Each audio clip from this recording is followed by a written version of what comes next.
ফসলের জমিতে পোকা দেখলে স্প্রে করছেন, কখনো কি ভেবে দেখেছেন এই স্প্রে আপনার জন্য লাভজনক হচ্ছে কিনা? প্রিয় দর্শক, আসসালামু আলাইকুম। পোকা দেখলে স্প্রে করতে হবে, এরকম একটি ধারণা আমাদের সকলের মধ্যে প্রচলিত আছে। এ কারণে লাভ ক্ষতির হিসেব না করেই আমরা বেশিরভাগ সময় ফসলের জমিতে স্প্রে করে ফেলি।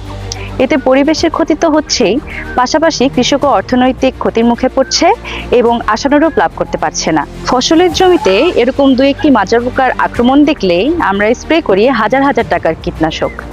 কিন্তু আপনারা জানেন কি, ধান খেতে যে পরিমাণ ক্ষতিকারক পোকা থাকে, প্রায় সম পরিমাণ উপকারী পোকাও থাকে।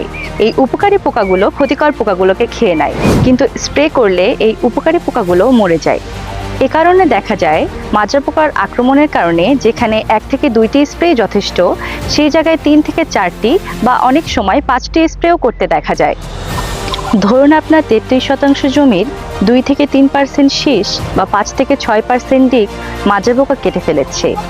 এই মাজরা পোকা কেটে ফেলা শীষগুলো থেকে ধরে নিলাম 20 কেজি ধান অথবা সর্বোচ্চ 40 কেজি ধান পাওয়া যাবে। প্রতি স্প্রে করতে যদি 500 থেকে 700 টাকা খরচ হয়, তাহলে এর জন্য 3টি স্প্রে করতে খরচ হবে প্রায় 1500 থেকে 2100 টাকা। 40 কেজি ধানের বর্তমান বাজার মূল্য 1000 টাকারও কম, এই 800 থেকে 900 টাকা।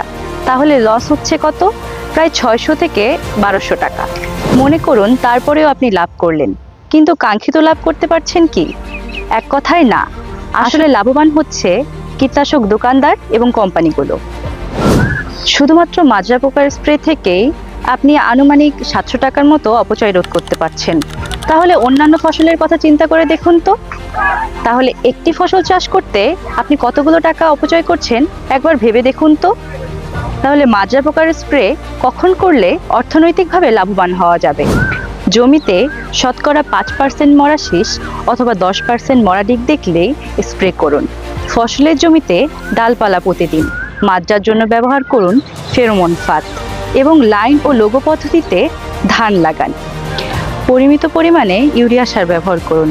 মাজরা পোকার সংক্রমণ কমে যাবে, আপনাকে 1 থেকে 2টি স্প্রে কম করতে হবে।